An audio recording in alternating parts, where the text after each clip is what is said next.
सरकारी योजनाओं को जन जन तक पहुंचाना मेरी प्राथमिकता। भुवनेश्वर चौरसिया। कैंपियरगंज चौमुखा नगर पंचायत के वार्ड संख्या 5 आज़ाद नगर से सभासद पद के चुनाव की तैयारी कर रहे भुवनेश्वर चौरसिया ने क्षेत्र में जनसंपर्क के दौरान सर्वदर्पण न्यूज से हुई एक भेंटवार्ता में कहा कि यह मेरा पहला चुनाव है, लेकिन मैं पिछले काफ़ी समय से जन सरोकार से जुड़ा रहा हूँ। वार्ड में एक भी बारात घर नहीं है। वार्ड की अधिकतर सड़क व नालियाँ बिल्कुल जर्जर हो चुकी है, जिसके कारण जगह जगह जल जमाव रहता है। उन्होंने बताया वार्ड में जलापूर्ति का भी कोई सरकारी साधन नहीं है। 2-4 इंडिया मार्क का हैंडपंप है, लेकिन उसका भी पानी दूषित आ रहा है। आगे कहा कि क्षेत्र में जो भी मंगलिक कार्यक्रम होते हैं उसके लिए मेरा नवनिर्मित आवास निःशुल्क में दे देता हूं। इसी तरह के अनेक जन कल्याणकारी कार्य करता रहा हूं। यदि जनता ने अवसर दिया तो क्षेत्र में सड़क, नाली तथा सभी सरकारी सुविधाओं को जन जन तक पहुंचाना का मेरा प्राथमिकता होगी। आपका शुभ नाम? भुवनेश्वर चौरसिया। आप किस वार्ड से चुनाव लड़ रहे हैं? मैं वार्ड नंबर 5 आज़ाद नगर से सभासद का प्रत्याशी हूँ। लड़ना चाह रहा हूँ क्योंकि हमारे गांव के जो लोग हैं, लोगों की चाहत। शैक्षिक योग्यता क्या है? हाई स्कूल पास हैं। क्षेत्र की समस्याओं की बात की जाए तो आपका सफ़र कब से शुरू हुआ राजनीतिक?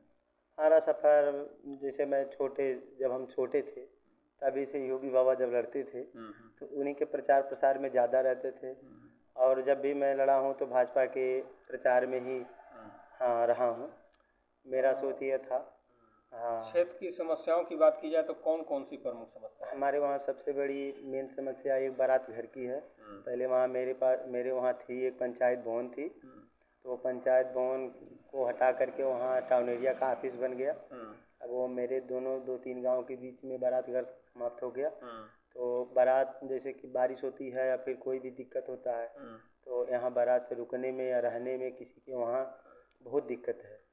और प्रथम तो दिक्कत ये है, दूसरा लोगों के पास आवास नहीं है। आते हैं, जब चुनाव आता है तो साहब लोग आते हैं, जांच करके चले जाते हैं, उसके बाद कोई नहीं देखने आता है। ये चल रहा है जब से। सड़क, नाली, बिजली, पानी की क्या स्थिति है? हमारे वहाँ देखिए सड़क, बहुत से ऐसे घर हैं जहाँ उनको जाना पड़ता है, जब बारिश हो जाती है तो ठेहुन भर पानी में हल्के जाते हैं। तो ज़्यादातर लोगों को कीचड़ में ही जाना पड़ता है, और झोपड़ी है, और मतलब जर्जर मकाने बहुत ज़्यादा हैं। अब कुछ तो ऐसे हैं मकान उनके पास कम है और परिवार ज़्यादा है तो भी उनके पास समस्या है। रोड की समस्या है, नाली की समस्या है।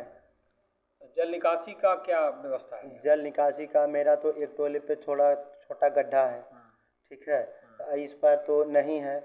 ये तो चाहें तो उधर निकाल सकते हैं।